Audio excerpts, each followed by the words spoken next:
Hello students, आज हम class 11 का अप्लाइड मैथमेटिक्स में जो बुक हम फॉलो कर रहे हैं वो एपीसी एमएल अग्रवाल। तो एपीसी एमएल अग्रवाल की बुक से हम आज चैप्टर 4 पढ़ने जा रहे हैं स्टूडेंट्स, और चैप्टर 4 का नाम है मेंसुरेशन। तो देखिए, मेंसुरेशन बहुत ही इंटरेस्टिंग चैप्टर है। ये आपने पहले भी अपने अर्ली क्लासेस में पढ़ा हुआ है, 8, 9 में भी आपने पढ़ा हुआ है। तो चलिए एक बार हम आप दोबारा से मेंसुरेशन का इंट्रोडक्शन हम पढ़ते हैं। तो देखिए, सबसे पहले आपको ये जानना है कि व्हाट इज मेंसुरेशन, कि मेंसुरेशन होता क्या है भाई, है ना।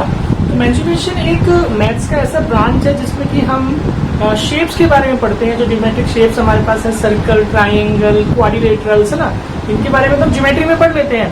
बट यहाँ पे इन फिगर्स के बारे में, इन शेप्स के बारे में, इनके कुछ एट्रीब्यूट्स होते हैं इनके पास, जैसे perimeter, areas, volume, surface areas. तो इन सबको हम कैलकुलेट करते हैं। तो उस ब्रांच को मैथमेटिक्स के हम मेंसुरेशन कहते हैं स्टूडेंट्स। तो देखिए, मैंने ये यहाँ पे लिख लिया है आपको लिए, आप इसको नोट कर लीजिएगा कि भाई व्हाट इज मेंसुरेशन, कि the branch of mathematics that deals with the study of various geometric shapes तो and the measurement of their attributes like perimeter, area, volume, surface area etcetera. जो ज्योमेट्रिक शेप्स होती है उनके पास कुछ attributes होते हैं, उनका हम पेरीमीटर फाइंड कर सकते हैं, उनका एरिया फाइंड कर सकते हैं, वॉल्यूम फाइंड कर सकते हैं। तो इन्हीं एट्रीब्यूट्स को जब हम फाइंड आउट करते हैं तो उस चीज को हम क्या कहते हैं कि भाई हम वो मेंसुरेशन पढ़ रहे हैं। Okay, fine students. तो उसके बाद देखिए, मेंसुरेशन जो है 2 कैटेगरीज में डिवाइडेड है कि भाई ये mensuration is divided into 2 categories. First is plane figures, कि पहला मेंसुरेशन जहाँ पे हमें प्लेन फिगर्स के बारे में पढ़ना है, और दूसरा होता है सॉलिड फिगर्स। अब इनमें क्या डिफरेंस है स्टूडेंट्स? तो देखिए, जो प्लेन फिगर्स का है, प्लेन फिगर्स में क्या होता है कि these figures are also called 2 dimension figures भी इनको कहा जाता है, क्योंकि इनके पास केवल 2 डायमेंशन होती है। तो ये बेसिकली कैसे शेप्स होती है जिसमें केवल सरफेस होता है, एक केवल सरफेस। जैसे आप देखिए, ये जो मैंने बोर्ड है हमारे पास दिख रहा है, तो ये एक सिर्फ सरफेस है इसका। तो मैं बोलूंगा कि ये क्या चीज है, 2 डायमेंशनल है, इसके पास 3rd डायमेंशन नहीं है। तो ऐसी फिगर्स को हम प्लेन फिगर कहते हैं।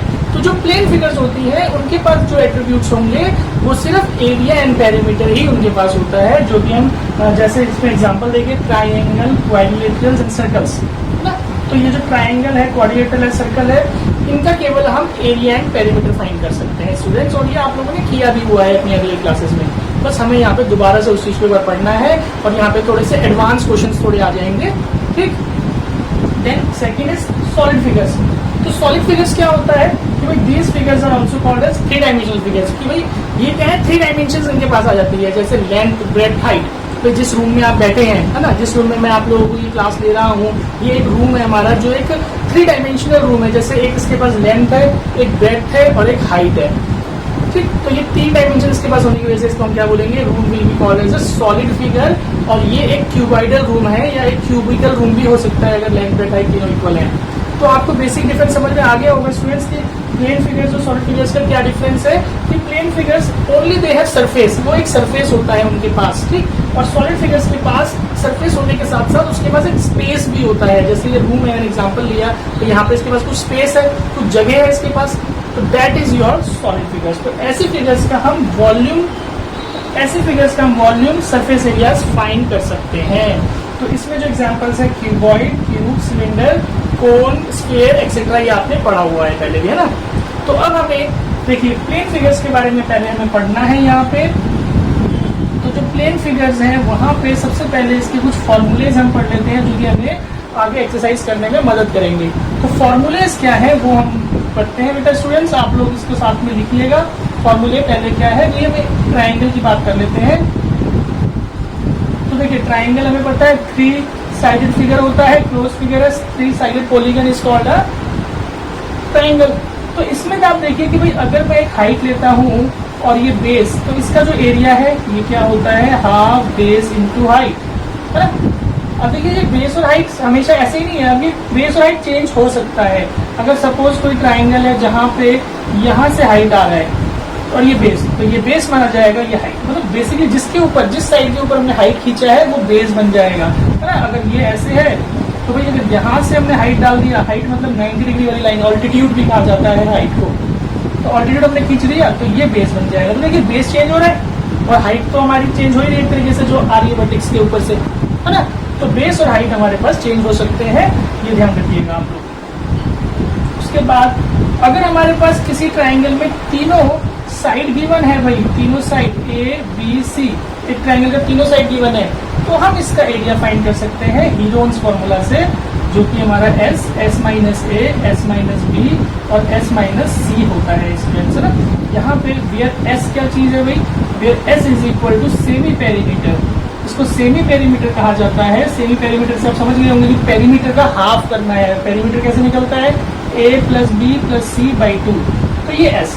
तो मतलब अगर आपको तीनों साइड्स किसी ट्राइंगल की गिवन है तो उसमें आप पहले एस निकालिए, तीनों साइड को प्लस करके डिवाइड बाई 2 करिए, एस जब आपके पास आ जाएगा उसके बाद आप ये फॉर्मूला यूज करके एरिया फाइंड कर सकते हैं। इस फॉर्मूले को कहा जाता है हीरोन्स फॉर्मूला। ठीक है स्टूडेंट्स। उसके बाद देखिए भाई, एक हमारे पास राइट एंगल ट्राइंगल हो सकता है। राइट एंगल ट्राइंगल क्या होता है भैया, बताइए स्टूडेंट्स, कि जिसमें कोई 90 डिग्री का अगर एंगल आ रहा है, अगर ये हमारे पास भाई यहाँ पे 90 डिग्री मैंने बना दिया, तो ये हमारा बेस, ये परपेंडिकुलर, ये हाइपोटेन्यूज, है ना, ये हाइपोटेन्यूज होता है। बेस और परपेंडिकुलर इंटरचेंज हो सकते हैं। ये बेस, इसको हम बेस मान सकते हैं, इसको perpendicular, perpendicular base can be interchange. ना अब देखिए, जो परपेंडिकुलर होता है इसको हम हाइट भी बोल सकते हैं, ये वाला जो हम हाइट समझ रहे थे। तो इसमें जो formula half base into height का फॉर्मूला यूज कर सकते हैं कि भाई अगर ये एबीसी एक ट्राइंगल है तो जो इसका एरिया हम निकाल सकते हैं वो हाफ बेस हमारा बीसी हो गया इंटू ए बी लगा के कर सकते हैं। ठीक है, ठीक है स्टूडेंट्स। हाइपोटेन्यूज को छोड़ के जो दो साइड्स है वो बेस और हाइट का काम करेगा आपका राइट एंगल ट्राइंगल के अंदर, याद रखिएगा। दूसरा अब हम बात करते हैं आइसोसेलेस ट्राइंगल की। आइसोसेलेस ट्राइंगल आप सभी को पता है कि जिसमें दो साइड्स इक्वल होती हैं। तो अगर मैं आइसोसेलेस ट्राइंगल यहाँ पे बनाता हूँ तो आइसोसेलेस ट्राइंगल में ये दो साइड्स इक्वल है, सपोज ए और ये हमारा बेस है जो कि डिफरेंट है। तो इसका फॉर्मूला नोट करिएगा एरिया का, 1/4 into b under root 4a² minus b²। Okay students, तो ये हमारा आइसोसेलेस ट्राइंगल के लिए फॉर्मूला रहेगा। देन उसके बाद हम बात करते हैं इक्विलेटरल ट्राइंगल की। भाई इक्विलेटरल ट्राइंगल में क्या होता है आप बताइए। एक इक्विलेटरल ट्राइंगल में तीनों साइड्स इक्वल हो जाती हैं। तो आप देखिए इस फॉर्मूले से आप इसको सॉल्व कर सकते हैं, कैलकुलेट कर सकते हैं। बी की जगह में ए ही आ जाएगा, तो ये आपका फॉर्मूला ऐसे बन जाएगा √3/4a²। ये ध्यान दीजिए, ये इक्विलेटरल ट्राइंगल का फॉर्मूला हमारे पास बन गया। ठीक है स्टूडेंट्स, तो आप इसको नोट कर लीजिए, फिर मैं आपको आगे क्वाड्रिलेटरल्स के फॉर्मूले बताता हूँ, क्वाड्रिलेटरल्स में क्या क्या आता है। चलिए स्टूडेंट्स, क्वाड्रिलेटरल्स में देख लेते हैं भाई क्वाड्रिलेटरल्स में क्या क्या फॉर्मूले आते हैं। देखिए सबसे पहले हम क्वाड्रिलेटरल में ट्रेपीजियम की बात कर लेते हैं। ट्रेपीजियम क्या होता है भाई, जिसमें one pair of opposite side is parallel, जिसमें केवल एक ही साइड हमारा पैरेलल होता है। और जो पैरेलल साइड्स होती हैं, अगर हम इन्हें ए और बी से डिनोट करें और इनके बीच में जो ये हाइट है इसको हम एच से डिनोट करें, इनके बीच का डिस्टेंस भी हम समझ सकते हैं। इनके बीच का जो डिस्टेंस है उसे हम हाइट एच से डिनोट करते हैं। तो जो हमारा इसका एरिया बनेगा that is half into sum of parallel sides, यानी कि A plus B and distance between them, product of distance between them मतलब हाइट। ठीक है, देन दूसरा हम बात करें पैरेललोग्राम की। तो पैरेललोग्राम कैसा हमारे पास क्वाड्रिलेटरल है, देखिए जिसमें both pair of opposite sides are equal and parallel. ये दोनों क्या होते हैं, opposite sides are equal and parallel. ये वाला इसके साथ इक्वल होगा और पैरेलल होगा। तो इसमें क्या होता है भाई, ये बेस है और यहाँ से ये हमारा हाइट अगर बन जाए तो जो इसका एरिया है that is base into height. अब फिर से वही बात है स्टूडेंट, जैसे हम ट्राइंगल में बेस और हाइट चेंज हो सकता है, वैसे ही अगर यहाँ से हम सपोज करें कि एक पैरेललोग्राम है हमारे पास और अगर यहाँ से ऐसे कोई हाइट आ रहा है तो ये बेस और ये हाइट बन जाएगा। बेस और हाइट हम चेंज हो सकते हैं क्वेश्चंस में। ठीक है ना। अब देखिए पैरेललोग्राम के बाद रेक्टेंगल, भाई ये तो सबको पता है, इसको लिखवाऊं क्या फॉर्मूला, चलिए लिख लीजिए क्योंकि हम अभी सब में ही लिख रहे हैं फॉर्मूलेस, तो आप लिख लीजिए इसको भी। लेंथ ब्रेथ रहता है इसमें भी पैरेललोग्राम की जैसा। एरिया जो है इसका L इंटू बी है और पेरीमीटर इसका आपको सबको पता है भाई 2 इंटू एल प्लस बी। ठीक है, रेक्टेंगल के बाद स्क्वायर की बात कर लेते हैं। स्क्वायर में क्या रहता है भाई, स्क्वायर में एक रेक्टेंगल जैसे ही फिगर है, ये सारी साइड इसकी इक्वल होती है। इसको ए से नोट करेंगे तो जो इसका एरिया है वो हमारा a² है, जो इसका पेरीमीटर है आप देखिए क्या बन रहा है 4a, है ना। अब यहाँ पे एक चीज और ध्यान रखिए कि लेंथ ऑफ डायगोनल अगर हमें निकालना है उसका डायगोनल क्या होगा, अगर ये डायगोनल निकालना हो तो डायगोनल आप इसको डायरेक्टली आप लिख सकते हैं, √2a होता है इसका डायगोनल। इसी तरीके से यहाँ पे इसका डायगोनल आपको निकालना हो तो इसका जो डायगोनल होता है वो होता है √L² + b²। भाई आप समझ रहे हैं, पाइथागोरस थ्योरम से निकला है और कुछ प्रॉब्लम नहीं है उसमें, ठीक है। उसके बाद अब देखिए रोम्बस की बात कर लेते हैं। रोम्बस में क्या रहता है भाई, इसी टाइप से शेप होती है काइट शेप। तो जो इसमें दो डायगोनल्स होते हैं D1 और एक दूसरा डायगोनल है D2। तो जो इसका एरिया का फॉर्मूला आपको लगाना है ½ × D1 × D2 रोम्बस के लिए, ध्यान रखिएगा, ठीक है। इसकी सारी साइड्स भी इक्वल होती हैं तो पेरीमीटर 4a से ही निकल सकता है। Got it students? तो ये हमारे क्वाड्रिलेटरल्स के फॉर्मूले हैं, आप उसको नोट करिए। फिर हम सर्कल्स की बात करेंगे। तो चलिए स्टूडेंट सर्कल की बात करते हैं। सर्कल क्या होता है भाई, एक हमारे पास क्लोज राउंड फिगर जो होती है, इसके अंदर एक सेंटर होता है और सेंटर से कोई लाइन जाती है सर्कल तक तो वो रेडियस कहलाता है। अगर वही लाइन सेंटर से पास होकर दोनों तरफ जाएगी तो उसे डायमीटर कहा जाएगा। और ठीक है ना, तो ये चीजें होती है, कॉर्ड होता है, ये सब आपको पता है। तो हमें यहाँ फिलहाल अभी बात करनी है एरिया की। तो एरिया इसके लिए होता है πr²। इसका जो सर्कमफ्रेंस है, सर्कमफ्रेंस मतलब पेरीमीटर, पेरीमीटर को ही सर्कमफ्रेंस कहा जाता है। 2πr, सर्कमफ्रेंस 2πr होता है। उसके बाद इसमें एक सेक्टर होता है, आपको पता होगा सेक्टर कैसा चीज़ है। इस सेक्टर क्या है कि अगर हमारे पास एक रेडियस है, दो रेडियस है और एक इसके साथ कोरस्पॉन्डिंग आर्क है, तो इनके बीच का जो रीजन है इसे हम बोलते हैं सेक्टर। ये माइनर सेक्टर कहलाता है और ऊपर वाला मेजर सेक्टर कहलाता है, ठीक है ना। यहाँ पे हमारा सेंटर ये आर्क। तो जो एरिया ऑफ सेक्टर रहेगा वो क्या होगा भाई, 10th क्लास में आपने फॉर्मूलेस पढ़े हैं इसके, θ/360 πr², ठीक है। और जो लेंथ ऑफ आर्क होगा यहाँ पे, length of arc, length of arc का मतलब ये जो यहाँ से लेके यहाँ तक का पोर्शन है, लेंथ ऑफ आर्क ये क्या रहेगा, θ/360 2πr। तो θ/180 करके πr भी लिख सकते हैं इसको। उसके बाद जो मेजर सेक्टर है, एरिया ऑफ मेजर सेक्टर आप समझ रहे हैं भाई। आप ध्यान दीजिएगा कि जहाँ पे मैंने एरिया ऑफ सेक्टर लिखा है ओनली, तो सेक्टर का मतलब वो माइनर सेक्टर की बात हो रही है, हमें माइनर वर्ड लिखने की जरूरत नहीं है। लेकिन जब मेजर की बात होगी तो मेजर का वर्ड हमें यूज करना पड़ेगा कि एरिया ऑफ मेजर सेक्टर, ठीक है स्टूडेंट्स। तो एरिया ऑफ मेजर सेक्टर के लिए फॉर्मूला आपको लगाना है 360 - θ/360 × πr²। तो ये हमारा एरिया ऑफ मेजर सेक्टर बन गया है, ठीक है। देन अब इसमें एक होता है हमारे पास सेगमेंट।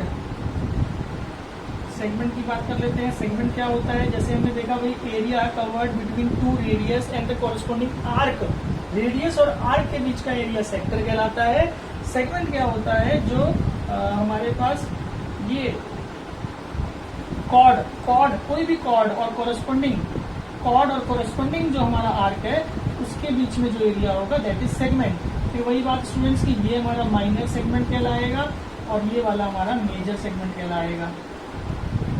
तो देखिए एक्चुअल में हम जो एरिया निकालेंगे सेगमेंट का, एरिया ऑफ सेगमेंट, तो सेगमेंट का मतलब आप समझिएगा कि भाई यहाँ पे माइनर सेगमेंट की बात हो रही है, कि माइनर वर्ड हमें लिखने की जरूरत नहीं है। कहीं पे भी एरिया ऑफ सेगमेंट लिखा है तो वो माइनर की ही बात हो रही है, एरिया ऑफ सेक्टर है तो वो माइनर सेक्टर की ही बात हो रही है, ठीक है। तो यहाँ पे आप देखिए कि इसको कैसे निकाला जाता है कि हमारे पास अगर यहाँ से एक सेंटर है उसको मैं ज्वाइन कर लूँ, तो ये देखिए आप ध्यान से कि ये पूरा का पूरा तो हमारा सेक्टर है। अगर इस सेक्टर में से ये ट्राइंगल को माइनस कर लें तो हमारा कितना पोर्शन बचेगा। तो आपको यही लॉजिक लगाना है, क्या, area of sector minus area of corresponding triangle.